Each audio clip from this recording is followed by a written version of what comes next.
Hey tout le monde, c'est Papy. Aujourd'hui on se retrouve pour une nouvelle vidéo pour vous parler des fakes, entre guillemets. Donc ça risque d'être une vidéo plutôt courte, mais j'avais vraiment envie de la faire parce que je trouve qu'il n'y a pas assez de gens au courant à ce sujet. Donc je sais que beaucoup d'entre vous se font avoir sur eBay avec la masse de fakes qu'on peut trouver, surtout des personnages comme Savannah par exemple, ou le chat Comic-Con. Et ça, ce sont des vrais fakes. Mais ce dont je vais parler dans cette vidéo, c'est plutôt ce que je pense être des rééditions. Parce que finalement, c'est pas possible que Hasbro laisse faire les Chinois comme ça, de recréer des pet shops pour en faire des fakes et ensuite les vendre sur le marché. Enfin, ça aurait dû déjà être puni depuis longtemps si ça avait pas été volontaire. Et je pense qu'en fait, les Chinois, ils refont les LPS, c'est-à-dire que ils refont une seconde édition des LPS les plus demandés. Et du coup, ils les revendent moins cher sur eBay Asia, du coup, parce que sur le eBay français, on peut pas vraiment les trouver, mais on peut les acheter sur eBay Asia pour pas très cher, pour 4 ou 5 euros. Des LPS de forme populaire comme les Danois, Tekel, chats européens, etc. Mais on reconnaît pour certains que c'est des fakes, par exemple pour les chats européens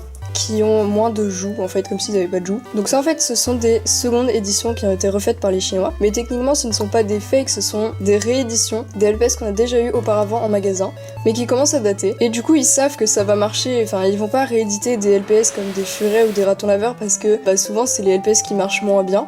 Ils ont compris que les formes populaires ça se vendait très bien, du coup ils les ont réédités sur eBay Asia. Et on voit que c'est des rééditions grâce à la tige dans le cou, donc ça je vais vous le montrer. Donc par exemple ce LPS, quand je l'ai eu je vous avais dit que c'était pas un fake, c'est pas un fake. Et comme vous le voyez il n'y a aucune différence avec un Danois première édition. Donc par exemple si je vous montre celui-ci et qu'à côté je mets Roller qui est une première édition, donc l'édition faite par Hasbro en premier, déjà il a, bon là ça se voit pas mais il a la tige transparente et ils sont exactement pareils, même taille. En plus ils ont même pas la tête molle, les deuxième édition. Enfin on voit aucune différence majeure entre ces deux, donc c'est impossible à vue d'œil de discerner si c'est une seconde édition ou pas, mais on le voit au prix parce que les secondes éditions sont toujours vendues moins chères parce que ce sont pas les originaux si vous voyez. Et donc pour les LPS de seconde édition, la tige est toujours blanche, tandis que les LPS de première édition, la tige est transparente, c'est plus difficile à voir, mais elle n'est pas blanche. Donc du coup comme Hasbro ne fait plus de G2, ils ont sûrement vendu leur moule aux Chinois pour que du coup ils continuent de faire quand même des LPS, mais en seconde édition vendus moins cher sur eBay Asia. Donc je vous montre un peu des images, on voit bien qu'ils sont nettement moins chers, souvent mis aux enchères d'ailleurs. Et ils sont très faciles à avoir et souvent d'ailleurs les frais de port sont gratuits, donc franchement ça vaut le coup si vous voulez en prendre parce que du coup c'est pas des fakes mais c'est juste pas les originaux. Après c'est sûr qu'en tant que collectionneur on préfère quand même avoir les premières éditions, c'est normal. Et du coup ce qu'on appelle vraiment des fakes c'est des LPS comme par exemple le Comic-Con. Là clairement on peut pas appeler ça une réédition parce que le Comic-Con a été disponible en 300 exemplaires je crois, a été vendu que à la Comic-Con.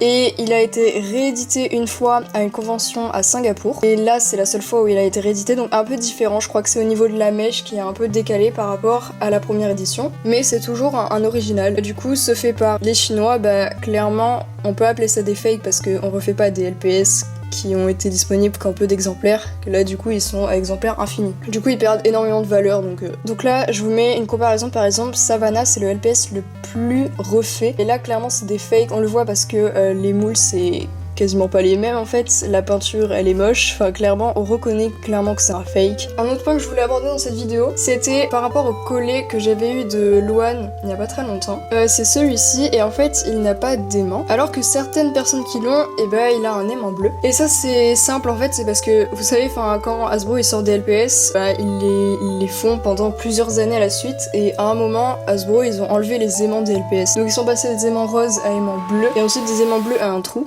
Donc comme ça, un trou. Et du coup en fait ce collet, la première fois qu'il est sorti, donc c'était avec un puzzle, il avait l'aimant bleu. Mais ensuite comme ils ont changé en cours d'année, c'était en 2007 ou 2008, je me souviens plus exactement, quand ils ont changé les aimants, qu'ils les ont enlevés, ils ont continué à produire ce LPS et ça l'a fait pour plusieurs autres. Ils ont continué à produire ce LPS mais sans l'aimant du coup parce qu'ils les avaient retirés pour des problèmes d'ingestion, que les enfants ils pouvaient les ingérer, car parfois les aimants peuvent se détacher et ça peut être dangereux du coup pour les enfants parce que les LPS donc à la base vous le savez c'est pour les enfants. Et j'ai un exemple avec ce LPS, donc il est censé avoir un aimant rouge je crois, donc il ne l'a pas.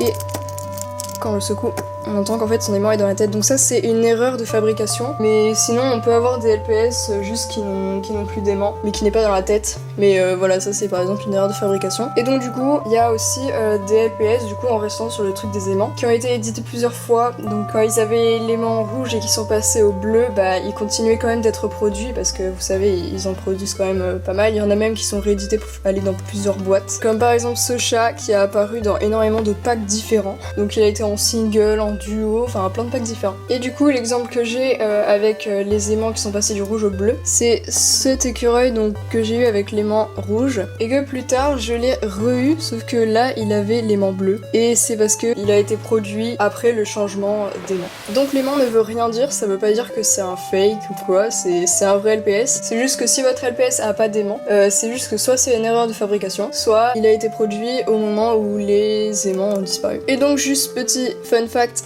à propos des aimants, en ce moment il y a un poussin qui est en vente sur eBay Asia avec une sorte d'aimant métallique, et en fait donc ces aimants c'est pas du tout fait par Hasbro, c'est fait juste par des Chinois qui veulent faire croire que c'est des prototypes, mais donc du coup ce n'est pas un prototype, je tenais juste à l'évoquer ici pour pas que vous fassiez avoir. Mais quand un LPS a un aimant métallique, c'est juste rajouté en fait, parce que à la base ce poussin il avait juste un trou, donc ça a été rajouté pour faire penser à une erreur de fabrication et donc à un prototype, alors que c'est pas du tout la définition d'un prototype. Enfin bref, c'est la fin de cette vidéo, j'espère qu'elle vous a plu. N'hésitez pas à dire ce que vous en pensez dans les commentaires, du coup j'espère que l'histoire des fakes et tout c'est clair pour vous. Puis n'hésitez pas si vous avez besoin d'explications sur certains sujets, je pourrais refaire des vidéos comme ça, c'est pas un problème. Et donc du coup, je vous laisse et on se retrouve dans une prochaine vidéo, bisous.